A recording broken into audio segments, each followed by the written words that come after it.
Mr. President, I know the midterm elections aren't until November 2026, but there have been some surprising results recently in some of the special elections that have been held around the country, most recently in the state Senate seat in Texas over the weekend.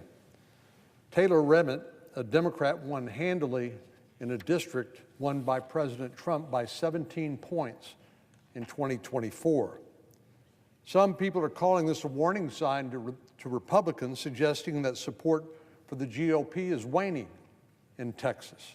Even the New York Times, maybe I should say especially the New York Times, is trying to sound the death knell for the GOP, describing the race as an upset that has rattled Republicans. Of course, our Democratic friends and the mainstream media will take any opportunity they can to paint President Trump and Republicans in a bad light in an effort to raise expectations for their own electoral success at the ballot box. But there's something more going on here that's not just affect Republicans, but literally all Americans. And we should all find this development alarming. What's so alarming, may you ask? Well, it's people sitting on the couch and not voting, not participating in the process of self-government. This particular special election in Texas that surprised so many was decided by 15% of registered voters. That's less than 95,000 people in a district of over 600,000 eligible voters. Unfortunately, this is not an isolated event. It's happened time and time again around the country. Over in Houston, another special election was held to fill the House seat of the late Sylvester Turner in the 18th district, and it demonstrated a similar anemic turnout. Christian Menifee won his seat with only 5.6% of registered voters, 5.6. Of course, when such a small group of people have such a disproportionate voice in the outcome of an election, they essentially are choosing their candidate who may or may not be the candidate that would be supported by a broad coalition of registered voters if they had simply decided to participate. In this case, the winning Democratic candidate in District 18 this was a solid blue district, but even though the results may not be shocking, the small proportion of voters who actually participated in the election should be. This is not just a warning sign to Republicans, this is a warning sign to us all. When too many people sit on the sidelines, the consequences is election results that are not actually representative of the people who are being governed by these officials. Well, some folks may say, well, it's just a small election and it really doesn't matter, or I only vote when it really matters, and that is for President of the United States. But the truth is, every federal, state, and local election matters. It matters because it affects every aspect of our daily lives. Your work, how much you get to take home in your paycheck, what your kids are taught at school, and on and on and on. We are blessed to live in what is called a democratic republic. It's not a pure democracy, and it's not a pure republic, but our government derives its powers from the consent of the governed. But the primary mechanism by which self-government actually works is through elections, and it's shocking to see so few people participating in our elections. If Americans don't turn out to vote, including in special and midterm elections, then we are essentially forfeiting or giving up our right to a voice in self-government. Make no mistake, our Democratic colleagues have a well-organized ground game, and they'll stop at nothing to undermine the gains we've seen just in a single year since President Trump came into office. That's the way our system works. To top it off, Democrats have built a nationwide lobby to support their efforts. otherwise known as the mainstream media. But this brings me to another problem that undermines our system of self-government, which is it's too easy for people who can't legally vote to cast a ballot. In other words, voter fraud. When a ballot is cast by someone that is not qualified to vote in an election, it undermines the integrity of the ballot for the people who are qualified to vote. For example, an illegal alien. Illegal aliens, non-citizens, are technically barred from registering to vote, but in some states, people are not even required to show proof of citizenship at the time of registration. Every time we talk about voter ID, the left says we're trying to disenfranchise minorities and the underrepresented, but that is not consistent with the facts. In Texas, where voter ID is required, you don't have to have a driver's license. You can get a government-issued identification at no cost. Democrats know that if you actually require people to show that they're qualified to vote, their voter base will shrink, especially in sanctuary states that have been havens for illegal aliens for years. Not a single person in this country, I think, truly believes that you cannot get a valid identification if you're a U.S. citizen. Again, this used to be a bipartisan consensus.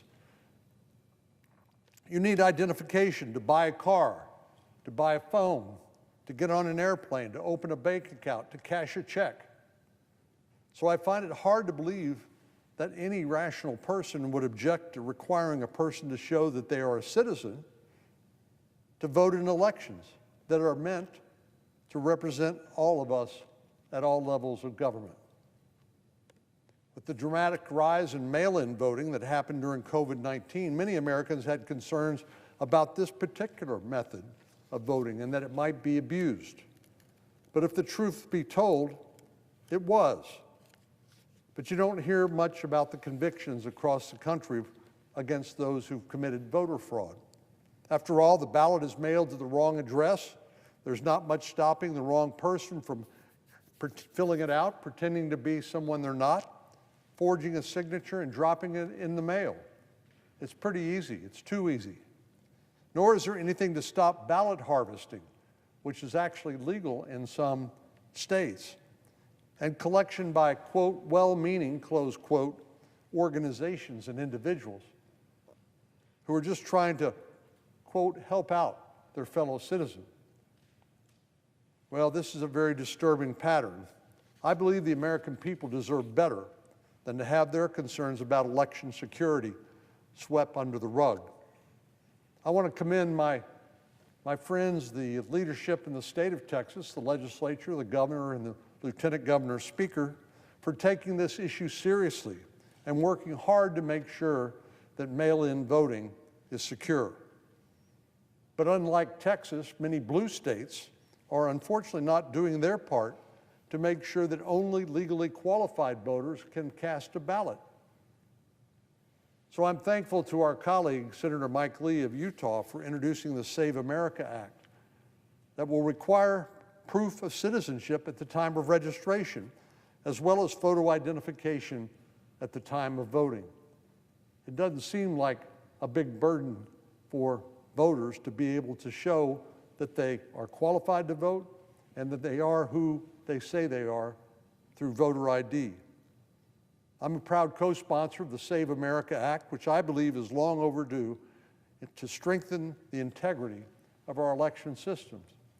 And if you think about it, all of us have a stake in this battle, whether we live in a red state or a blue state, particularly in federal elections, because for every unqualified voter who casts a ballot, it undermines or dilutes the vote of those of us who are legally qualified to vote. So I hope the U.S. Senate will take up and pass this legislation, and I and others have been discussing it with the majority leader. But there is something much simpler than each and every one of us can do that will strengthen our system of representative government is to get to the polls and vote. Now in Texas, the primary is March the 3rd, coming up here very soon. We start early voting on February the 17th. And so there was a lot of time, a lot of opportunity for people to cast their ballot and to participate in their primary, whether it's on the Democratic side or the Republican side. I know voting is voluntary, but if you think about what's good for our country and what's good for representative democracy, you would agree with me that voter participation is far below what it should be. If you walk out of doors of this chamber and down the hall into the Capitol Rotunda, you'll see a famous painting by John Turnbull, the Declaration of Independence. This painting depicts our founding fathers gathered around to sign the monumental document that would set the United States apart on a new course in history. Thomas Jefferson, of course, wrote in the Declaration of Independence that governments derive their just powers from the consent of the governed. Those who signed risked their very lives, because by doing so, they were committing an act of treason against Great Britain at the time. This year, of course, we celebrate the 250th anniversary of the signing of the Declaration of Independence. So it's worth reflecting, once again, not only on the principles of self-government that our country was founded on, but also the sacrifices made by our founders and others to protect those rights. If these men and women, over time, in the armed services and elsewhere, were willing to risk their lives in order to secure representation, surely each and every one of us ought to do our part, to participate in self-government by exercising our right to vote that so many have fought and died for. I urge each and every one of my constituents in Texas, but I would like to speak to all 330 million Americans. Please participate in your elections. Ours happens to be one of the earliest this midterm election season on March the 3rd. We all need to appreciate the privilege of self-government. So just don't sit at home and complain or yell at the TV set about what's happening.